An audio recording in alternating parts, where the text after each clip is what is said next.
మన రక్షకుడు ఛానల్ని వీక్షిస్తున్న మీ అందరికీ ప్రభు పేరిట శుభములు. క్రైస్తవ చరిత్ర అనగానే 2000 ఏళ్ల క్రితం జరిగిన విషయాలు తెలుసుకోవాలని మనందరికీ చాలా ఆసక్తిగా ఉంటుంది కదా. యేసయ్య సిలువ వేయబడి తిరిగి లేచి పరలోకానికి వెళ్ళిపోయిన తర్వాత ఆ మొదటి శతాబ్దంలో అసలు ఆదిమ క్రైస్తవులు ఎలా బ్రతికారు, వాళ్ళు చర్చిలో ఎలా ప్రార్థనలు చేసుకున్నారు, దేవుని వాక్యాన్ని ఎలా పాటించారు, మన చేతుల్లో ఉన్న బైబిల్లోని కొత్త నిబంధన పుస్తకాలు ఇంకా పూర్తిగా రాయబడకముందే, అంటే పౌలు గారు, యోహాను గారు తమ పత్రికలు రాస్తున్న టైంలో రాయబడిన ఒక అత్యంత ప్రాచీనమైన గ్రంథం ఒకటుందన్న విషయం మీలో ఎంతమందికి తెలుసు? ఆ గ్రంథం పేరే డిడాకే. ఆనాటి క్రైస్తవులు యేసయ్య చెప్పిన మాటలను అక్షరాలా ఎలా పాటించారో కళ్ళకు కట్టినట్టు చూపించే ఒక అద్భుతమైన గైడ్ ఇది. కానీ విచిత్రం ఏంటంటే, వందల వేల సంవత్సరాల పాటు ఈ అద్భుతమైన గ్రంథం ఎవరికంటా పడకుండా ఎక్కడో చరిత్ర పుటల్లో మరుగున పడిపోయింది. అసలు ఈ గ్రంథం అంతకాలం ఎలా దాగుంది? వందల ఏళ్లకు దాన్ని ఎవరు ఎక్కడ కనుగొన్నారు? ఆ డిడాకే గ్రంథం లోపల ఏముంది? దేవుని బోధలు అందులో ఉన్నప్పుడు అంత మంచి పుస్తకాన్ని మన బైబిల్లో ఎందుకు చేర్చలేదు? ఈరోజు మన వీడియోలో క్రైస్తవ చరిత్రకే ఒక పెద్ద టర్నింగ్ పాయింట్ అయిన ఈ డిడాకే గ్రంథం గురించి ఎవరికీ తెలియని ఎన్నో ఆసక్తికరమైన విషయాలు మనం డీకోడ్ చేద్దాం. ఈ వీడియో ఎక్కడా స్కిప్ చేయకుండా చివరి వరకు చూడండి. అసలు డిడాకే అని ఈ వింతైన పేరేంటి? వినడానికి కొంచెం కొత్తగా ఉంది కదా. నిజానికి డిడాకే అనేది ఒక ప్రాచీన గ్రీకు పదం. ఈ పదానికి అర్థం బోధన. మనం దీన్ని షార్ట్కట్లో డిడాకే అని పిలుస్తున్నాం, కానీ పూర్తి పేరేంటో తెలుసా? 12 మంది అపోస్తలుల ద్వారా అన్ని జనులకు ప్రభువు చేసిన బోధన అని దీని పూర్తి పేరు. The teaching of the lord through the 12 apostles to the nations. యేసయ్య ఈ భూమి మీద ఉన్నప్పుడు తన 12 మంది శిష్యులను దగ్గర కూర్చోబెట్టుకొని కొండ మీద ప్రసంగంలో మీరు ఎలా బ్రతకాలి, శత్రువులను ఎలా ప్రేమించాలి, ప్రార్థన ఎలా చేయాలి అని ఎన్నో విషయాలు నేర్పించారు కదా. యేసయ్య పరలోకానికి వెళ్ళిపోయిన తర్వాత ఆ 12 మంది శిష్యులు ఊరుకోలేదు.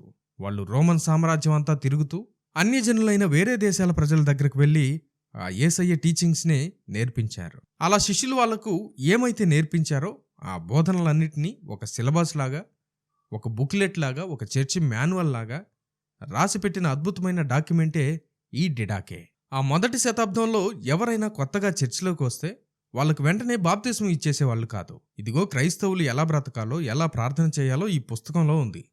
ఇది చదువుకొని దీని ప్రకారం బ్రతకడానికి నువ్వు రెడీ అయితేనే అప్పుడు నీకు బాప్తిస్మం ఇస్తాం అని ఈ బుక్ను మొట్టమొదటి రూల్ బుక్గా అప్పటి క్రైస్తవులు వాడేవారు. అయితే మరి ఈ డిడాకే గ్రంథాన్ని ఎప్పుడు రాశారు, ఎవరు రాశారు అని అంటే, బైబిల్ పండితుల పరిశోధనల ప్రకారం ఈ గ్రంథం క్రీస్తు శకం మొదటి శతాబ్దం చివరిలో, అంటే సుమారు 50 నుండి 100 సంవత్సరాల మధ్యకాలంలో రాయబడిందని నమ్ముతారు. ఒకవేళ ఇదే నిజమైతే మన బైబిల్లో ఉన్న యోహాను సువార్త, అలాగే చివరి పుస్తకమైన ప్రకటన గ్రంథం కంటే ముందే ఈ డిడాకే పుస్తకం పుట్టిందన్నమాట.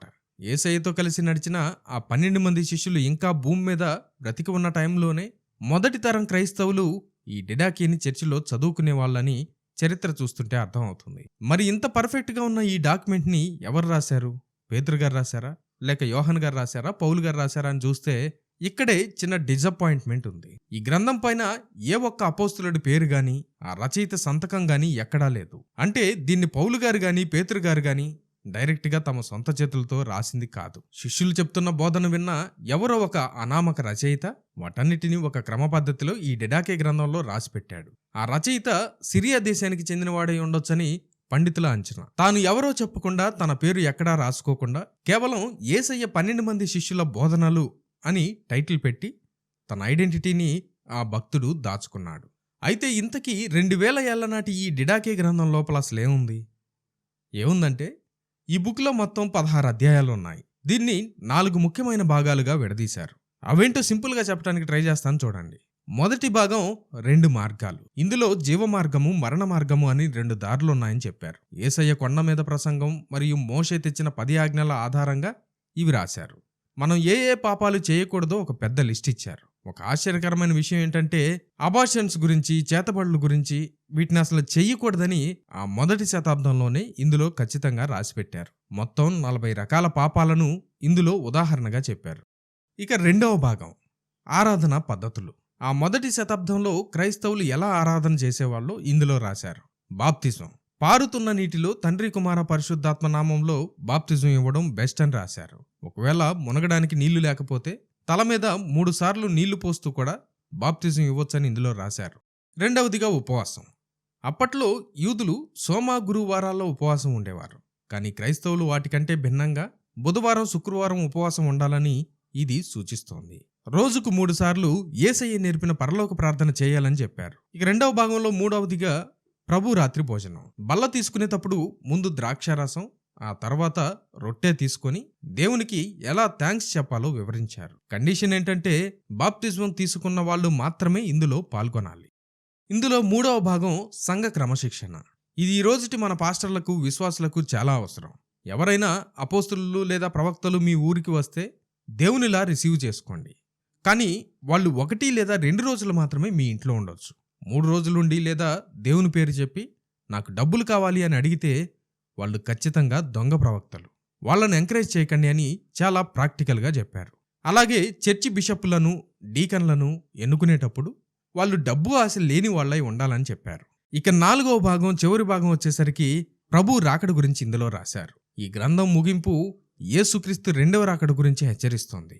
అంత్యదినాల్లో అబద్ధ ప్రవక్తలు పెరుగుతారని, ఎల్లప్పుడూ మనం సిద్ధంగా ఉండాలని ఈ చివరి భాగంలో 16వ అధ్యాయంలో చెప్తున్నారు. ఈ పుస్తకం యొక్క సారాంశం సింపుల్గా చెప్పాలంటే ఇది.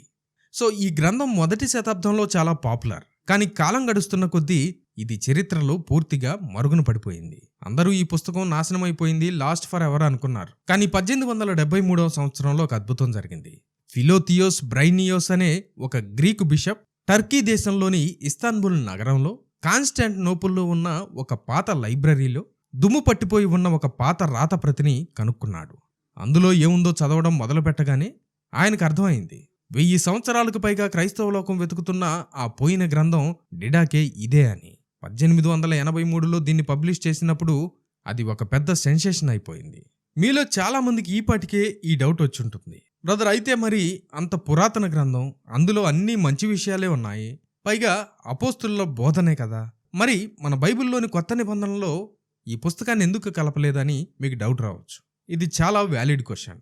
4వ శతాబ్దానికి వచ్చేసరికి చర్చి ఫాదర్స్ ఏ పుస్తకం దేవుని వాక్యం, ఏది కాదు అని పుస్తకాలను ఫైనల్ చేసేటప్పుడు వాళ్ళు ఒక రూల్ పెట్టుకున్నారు. అదే అపోస్తలిక్ అథారిటీ. అంటే ఆ పుస్తకాన్ని డైరెక్ట్గా ఒక అపోస్తులుడు గాని వాళ్ళ సన్నిహితులు గాని రాసి ఉండాలి. కానీ ఈ డిడాకే గ్రంథాన్ని రాసింది ఎవరో ఒక అనామక రచయిత.